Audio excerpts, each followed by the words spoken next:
Bismillahirrahmanirrahim. Assalamualaikum warahmatullahi wabarakatuh.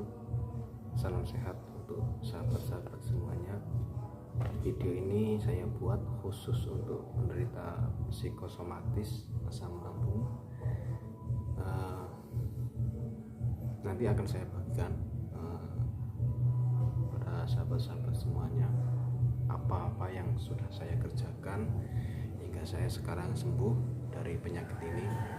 Penyakit ini luar biasa kawan-kawan, sangat menyiksa, sangat banyak pengorbanan yang kita kerjakan untuk sembuh. Di sini saya ingin bercerita kepada teman-teman semuanya. Awal saya mendapatkan penyakit ini atau terkena penyakit ini itu sekitar 4 tahun yang lalu. Saya ini termasuk orang yang gaya hidupnya kurang sehat kawan-kawan. Tidur selalu larut malam, bahkan sampai hampir pagi biasanya baru tidur. Dan saya ini termasuk orang yang nggak sehat lah kawan, karena selalu abai dengan kesehatan. Saya ini pengonsumsi minuman beralkohol itu hampir setiap hari.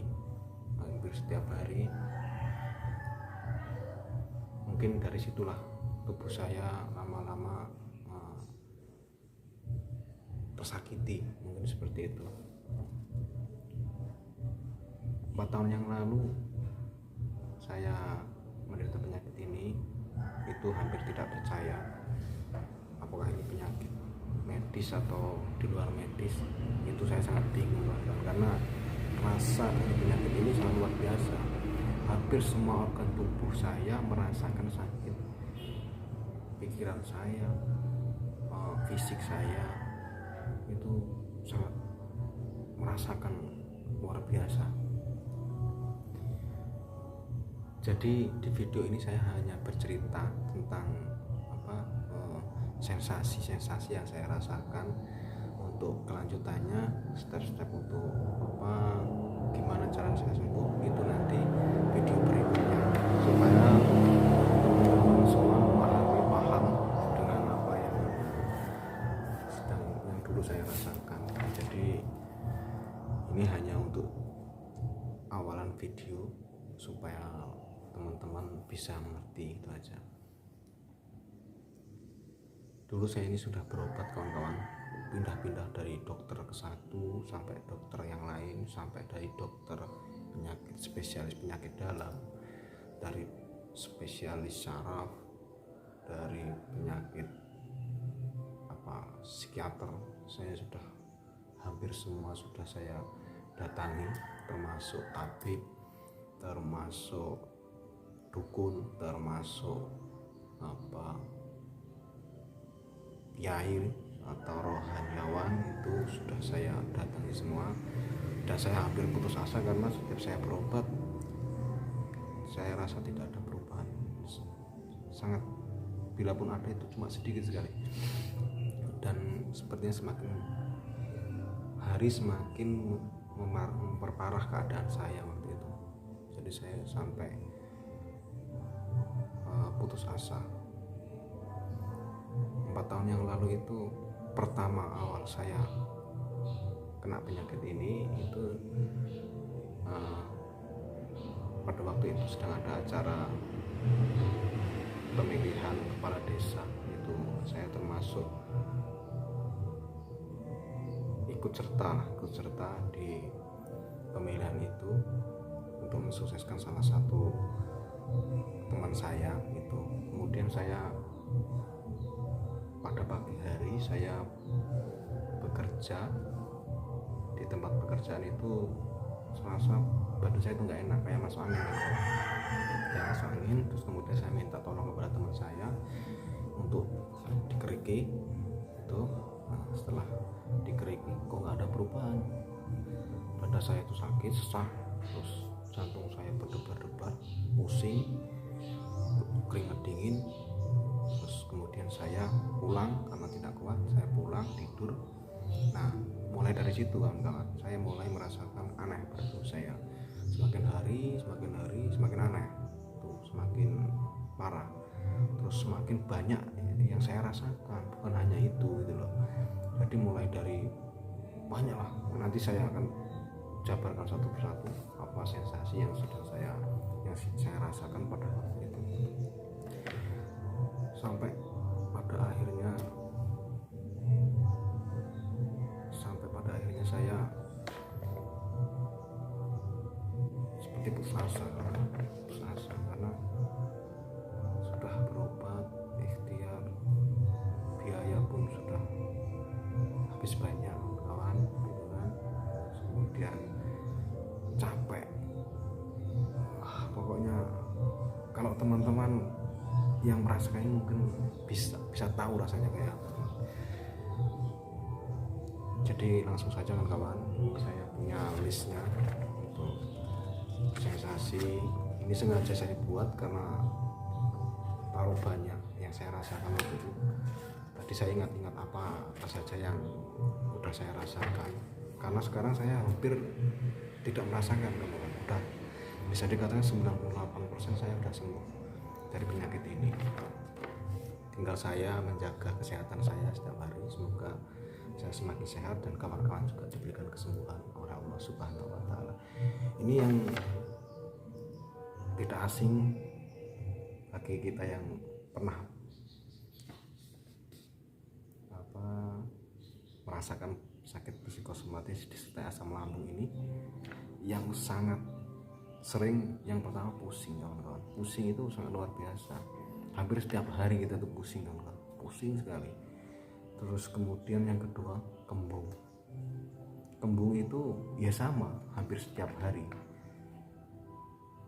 Terus yang ketiga nafas terasa pendek atau sesak lah, tapi kalau saya pikir itu nafas pendek bukan sesak, nafas kita tuh pendek gitu, nafas pendek. Yang keempat mata itu ngeblur kawan-kawan, ngeblur gitu, kayak nggak fokus, kayak ya ngeblur, pokoknya pandangan itu nggak jelas. Yang kelima keliengan itu kalau pusing nggak pusing tapi keliengan gitu kan, mungkin kalau yang sakit ini tahu ya kan.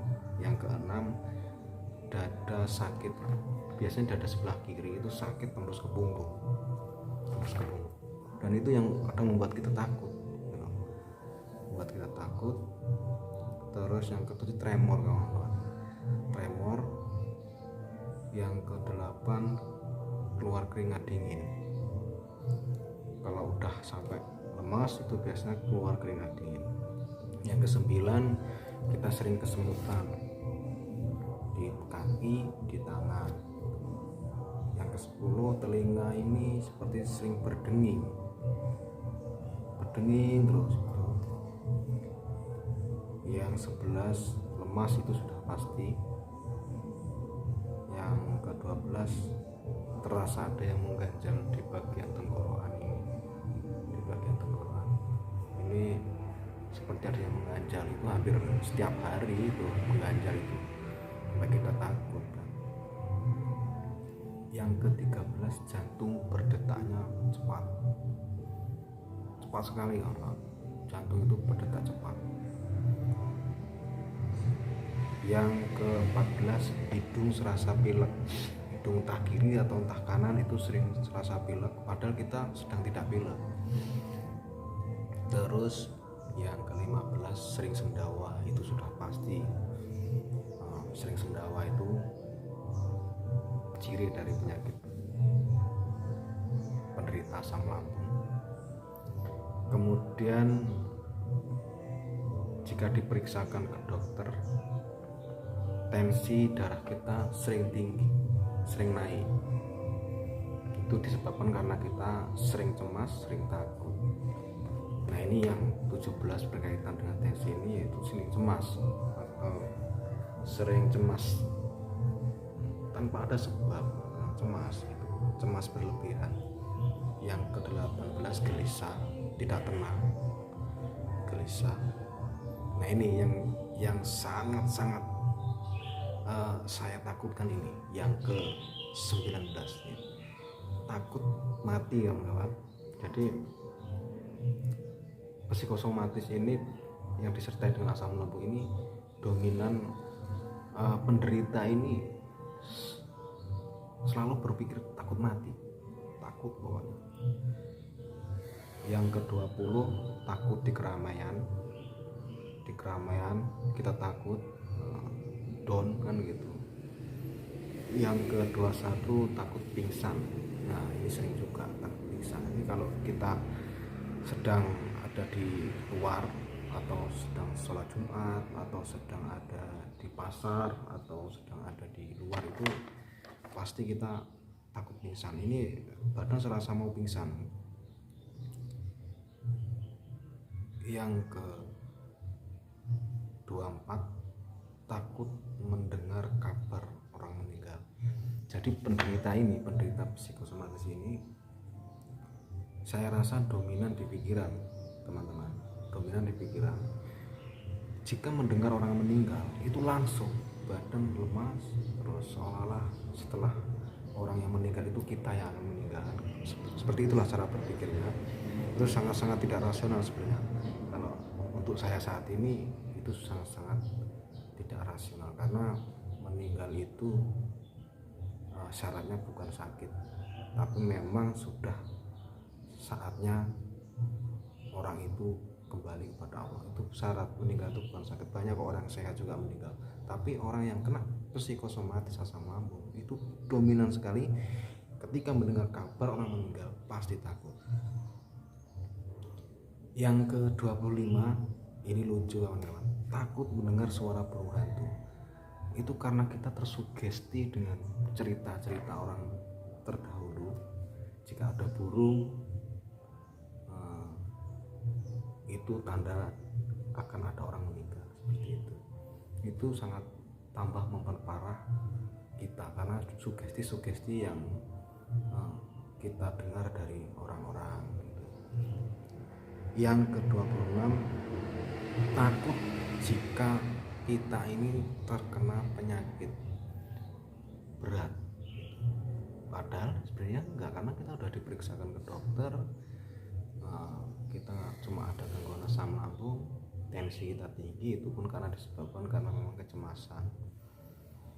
Terus konsentrasi sangat kacau kawan-kawan. Kalau orang yang menderita psikosomatis ini konsentrasinya sangat kacau, dia itu sangat kacau. Yang ke-28 sering melamun, tidak fokus kawan-kawan, sering melamun. Yang ke-29 takut tidur. Itu saya mengalami kawan, takut tidur.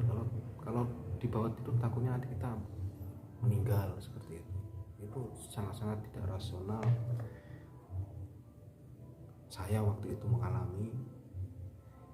Sekarang saya tertawa kalau mengingat kejadian-kejadian dulu itu.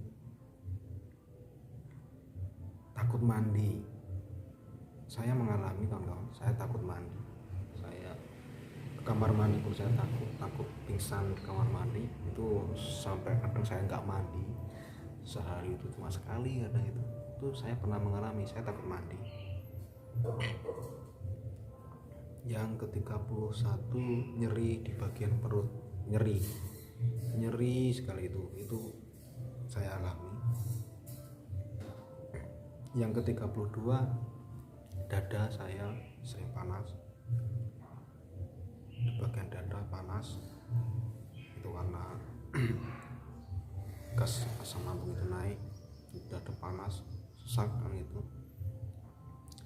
Kemudian nomor 33 ini nyeri di bagian lengan. Saya lengan kiri kan teman, itu nyeri terus, pokoknya tiap hari nyeri, sampai takut saya, apa ini ada saraf yang salah atau ini ada apa kan itu, seperti itu. Itu sangat sering saya rasakan nyeri di bagian lengan.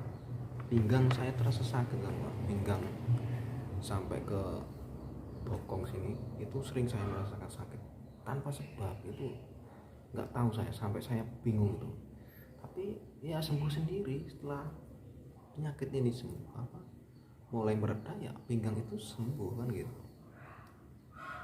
Rahang ini terasa kaku kayak mau orang stroke kayak gitu kan. Itu dulu saya kena itu karena saya ada orang kabar kena stroke kayak gitu, itu terus rahang saya juga ikut kayak sakit, terus lidah saya juga kayak kaku, berbicara kayak susah. Itu karena sugesti ketakutan dari orang-orang yang kita mendengar kabar orang itu stroke kan gitu, jadi kita takut. Ini sugesti ini sampai saya rasakan ke fisik saya, itu luar biasa kawan-kawan. Penyakit ini sulit berbicara. Nah, kemudian saya ini overthinking orangnya, terlalu over, pemikir terus, apa-apa selalu dipikir kan gitu, nggak perlu dipikir, kita pikir, pikirannya negatif terus pokoknya. Itulah yang saya rasakan. Kemudian emosi kita tinggi kawan-kawan.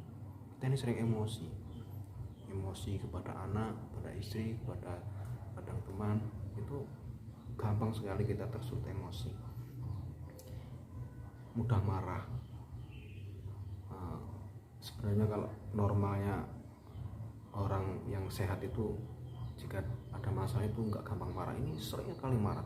Masalah yang seharusnya tidak marah, kita marah kan gitu. Nah ini yang lebih lucu lagi, orangnya perfeksionis. Jadi kita ini selalu perfect, dengan kita mau pergi itu harus perfect, harus kita bawa minyak kayu putih, harus kita bawa obat supaya di jalan kalau kita mau pergi itu harus. Jadi sebelum kita berangkat itu kita sudah berjaga-jaga, nanti kalau di sana gini saya harus bawa obat ini supaya saya nanti biar selamat. Seperti itu kan, terlalu perfect dalam keadaan penampilan apapun itu terlalu dipikirkan perfect lah pokoknya. Mau jalan kemana gitu harus disediakan nanti kita harus bawa makanan atau kita harus bawa obat biar kita nanti selamat di jalan. Kita harus pakai helm, kita harus bawa KTP SIM, nanti kalau kita pingsan di sana kita temukan orang itu, nanti orang bisa menghubungi keluarga kita. Nah seperti itu kan pemikiran sebenarnya yang tidak rasional lagi. Jadi itu pernah saya alami, bahkan ya lama sekali kawan-kawan. Pernah dulu itu saya berangkat kerja itu ya seperti itu, saya berangkat kerja dari rumah, saya bawa KTP SIM semua, pokoknya data pribadi saya bawa. Dalam pemikiran saya nanti kalau saya pingsan atau saya mati di jalan itu nanti ada yang menemukan, kemudian dia akan menelpon keluarga saya kan, seperti itu. Itu kan itu kalau saya pikir pemikiran yang sangat salah kan, seperti itu. Sebenarnya ketika kita jalan itu udah nggak ada masalah, di jalan itu ya normal aja, ya baik-baik aja kan gitu ya. Orang kita ini nggak sakit, sebenarnya sakitnya di pikiran kita kawan-kawan. Kemudian sulit sekali untuk bahagia. Penyakit ini sangat merenggut kebahagiaan kita kan, sangat sekali, karena kita ini hidupnya tidak bahagia, sering murung kan gitu. Mungkin itu sebagian yang bisa saya sampaikan. Sebenarnya masih banyak lagi sensasi-sensasi yang saya rasakan, mungkin sama dengan apa yang teman-teman rasakan. Ini videonya nanti akan berlanjut kawan-kawan untuk step-stepnya, untuk cara kita untuk sembuh dari penyakit ini. Mungkin hanya ini, hanya sampai di sini video saya. Untuk yang selanjutnya kemudian nanti saya akan buat video-video yang untuk penyembuhannya. Mungkin hanya itu kawan-kawan yang bisa saya berikan sementara ini. Kurang lebihnya saya mohon maaf. Kawan-kawan semua, salam sehat, salam bahagia. Assalamualaikum warahmatullahi wabarakatuh.